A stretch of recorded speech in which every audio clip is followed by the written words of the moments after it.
C'est notre rendez-vous traditionnel, on va dire, avec Pierre-François, aujourd'hui à l'espace Beau-Site. Alors on va bien préciser, nous ne sommes pas au Japon, nous sommes à Arlon, en Belgique, dans votre magnifique galerie.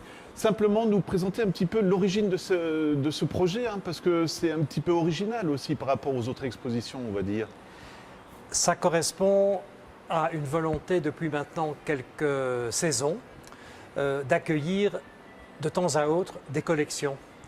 On se souviendra que la toute dernière, c'était en janvier 2018 avec la Biblioteca Wittokiana, des reliures d'art contemporaines. Et c'est intéressant de se dire qu'à un moment donné, lorsqu'un collectionneur accepte évidemment de partager sa collection avec un public et que l'on trouve un lieu pour pouvoir présenter cette collection, je pense qu'il faut vraiment saisir l'occasion.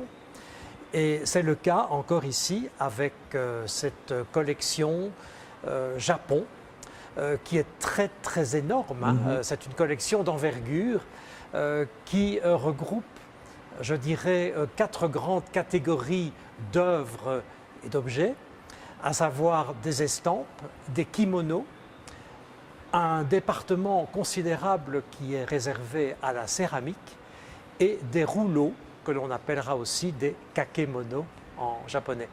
Voilà, donc ça c'est globalement la présentation de l'exposition, en se disant que ce sont des œuvres d'art et d'objets vraiment représentatifs, très importants parce qu'ils sont à la fois des représentants de l'art mais aussi de l'artisanat, à considérer comme vraiment indissociables. C'est caractéristique aussi. Hein. Ce sont des objets souvent à caractère usuel qui vont être présentés dans le domaine de la céramique par exemple.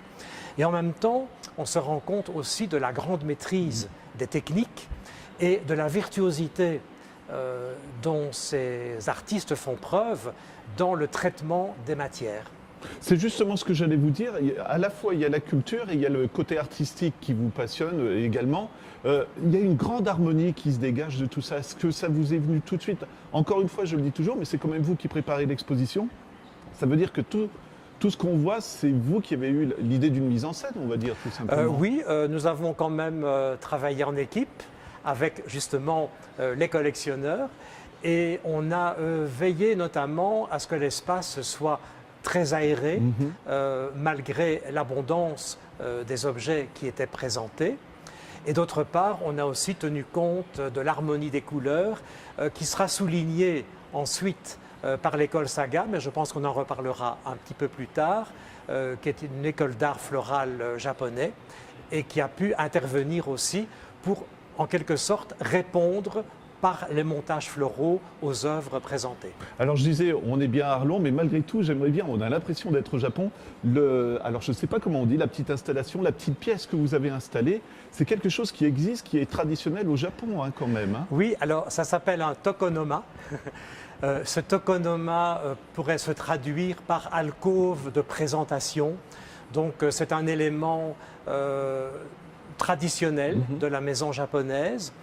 C'est un lieu dans lequel on ne pénètre pas, mais c'est un lieu de présentation où l'on va par exemple associer un montage ikebana avec un kakemono et comme c'est le cas ici avec une petite statuette.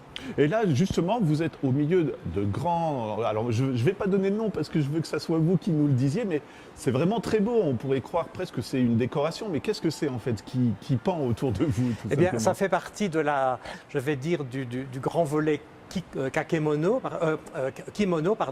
en ce sens qu'on présente ici des ceintures de kimono, donc les obi, qui peuvent mesurer 4 à 5 mètres de long, et qui sont évidemment très très belles ces ceintures parce qu'elles sont bien souvent brodées.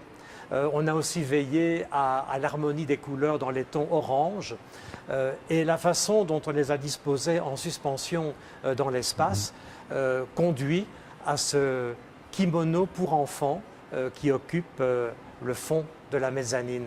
Alors, aspect artistique, mais vous le disiez aussi, la vie courante, vous pouvez nous dire un petit peu ce qu'on trouve? Bon, il y a aussi le raku qui relève aussi de l'art quand même, mais malgré tout, il y a des objets de la vie courante. Hein.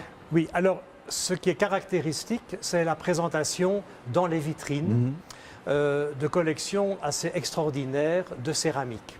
Bon, sachant que l'art de la céramique est vraiment le plus ancien des arts pratiqués au Japon, et ça remonte à 11 000 avant notre ère, où déjà on pressait des cordes contre la terre crue pour créer le motif. D'accord. Et dans l'exposition ici, on a souvent des pièces qui représentent l'âge d'or de la céramique. Ce sont ce qu'on appelle les vieux fours, les 6 vieux fours. Et on a notamment une présentation d'objets fabriqués dans le four de Bizen, dans le four d'Oribe. On en a comme ça quelques-uns ici. Et donc on voit à chaque fois le côté un peu rudimentaire de la pièce qui a été créée, qui a été façonnée. On voit aussi le côté rugueux, parfois, d'une extrême simplicité, mais qui est en même temps l'expression du raffinement pour les Japonais. Et ça répond un peu à cette notion qu'ils appellent le wabi-sabi, c'est-à-dire qu'on a dans un premier temps le wabi qui signifie pauvreté, extrême simplicité, et l'autre terme, le zabi, qui lui évoque le passage du temps, la nostalgie du temps, qui veut dire que quand un objet a été utilisé, il prend d'autant plus de valeur. Et c'est donc cette unité qui se dégage tout au long de l'exposition finalement, parce que on a des pièces modernes et on a des pièces, vous venez de l'expliquer, qui vraiment il y a un lien, il y a cette notion aussi de la vie qui passe au Japon, je pense. Oui, aussi. et c'est en même temps, grâce à cette collection, un immense voyage dans le temps aussi, parce que on n'a pas encore parlé des estampes, mais on va pouvoir se rendre compte par la liste notamment des grands artistes qui ont dessiné ce qui deviendra l'estampe. Ce sont des artistes là du 19e siècle, et notamment Okuzai, parmi les plus renommés du début, autour des années 1800, dont on a ici 3 estampes en noir et blanc. Bois laqué aussi, on en parle parce que... Un petit peu. Oui, parce que là aussi, c'est encore une fois tradition, mais objet usuel quand même, malgré tout. Et donc beaucoup de petits objets aussi de parure, des épingles à cheveux, des peignes, des fermoirs pour kimono, un bol hari également, une pierre à encre aussi. Donc il y a toute une série de petits objets présentés dans des vitrines plates et des natsuke qui sont des petits personnages sculptés dans l'ivoire. Vous disiez tout à l'heure raffinement, et je me dis c'est vraiment ça, parce que quand on pense à la culture japonaise, il y a quand même cet élément de beauté qui se dégage aussi. Rien qu'à voir les ceintures à côté de vous, c'est un travail qui doit être assez fou. Encore une fois, les vases, les petits meubles, les choses comme ça.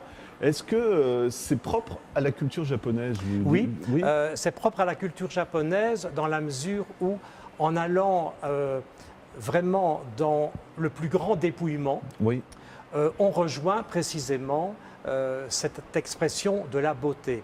Et ce terme de beauté, j'ai eu l'occasion de le voir réapparaître aussi dans ce que présente l'école Saga Goryu, parce qu'en effet, le montage qui sera réalisé traduira l'harmonie, il y aura beaucoup le sens de l'équilibre également, et donc peu à peu, c'est aussi un chemin. Kado, c'est le chemin des fleurs qui conduit aussi à la beauté.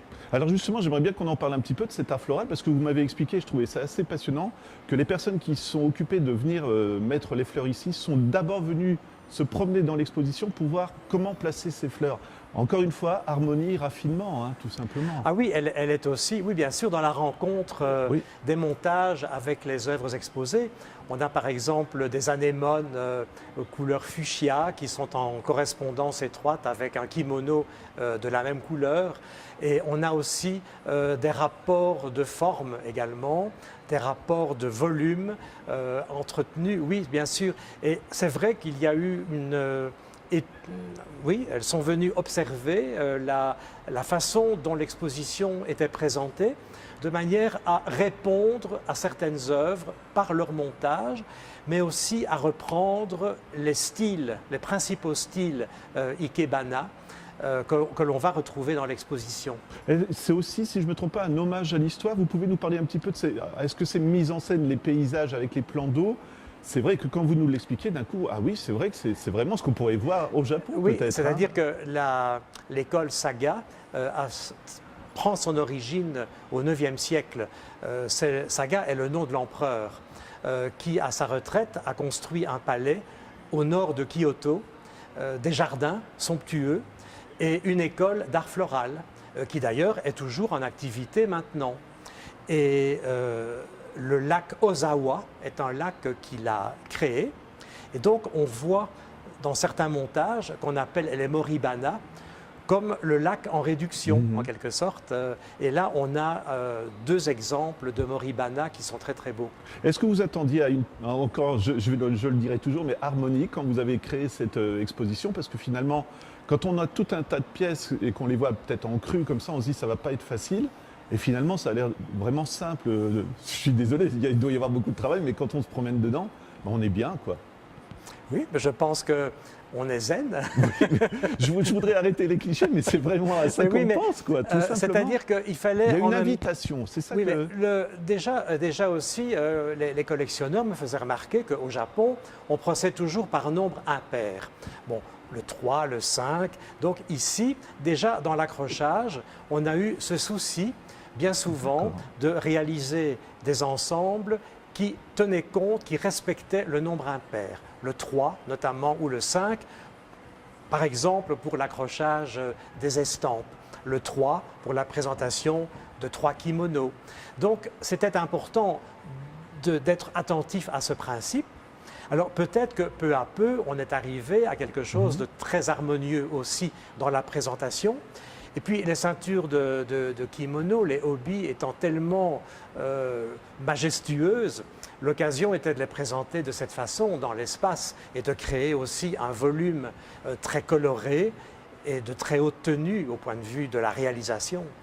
Comment ont réagi les collectionneurs quand ils ont découvert votre proposition d'exposition? Je pense qu'ils ont été ébahis quand même. Les collectionneurs étaient déjà très présents au moment du montage, donc ce qu'ils ont découvert surtout, c'était la participation florale à l'occasion du vernissage. Et puis, je les ai vus amener encore quelques pièces pour compléter, ça et là, notamment la collection de céramique. Et pour vous, est-ce que ça a été aussi, encore une fois, ouvrir cet espace? Parce que quand je vois encore une fois la petite pièce là-bas, je me dis, ça, on ne l'a jamais vu. Je me souviens qu'il y avait eu une sculpture géante au fond dans cette pièce-là, mais ça veut dire qu'il y a place à l'imaginaire ici. C'est à vous de renouveler constamment aussi, non? L'espace inspire beaucoup. Oui. Donc quand l'école Saga a proposé de venir installer le Tokonoma, on a tout de suite considéré qu'il avait sa place à cet endroit-là. Et en même temps, il y a toute une déambulation aussi du visiteur à laquelle on pense.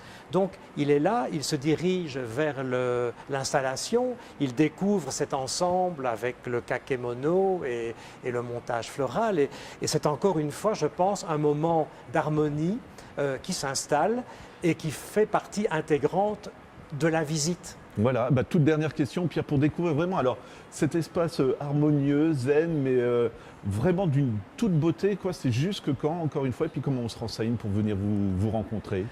Alors, pour se renseigner, on va consulter le site www.espacebauxite.be.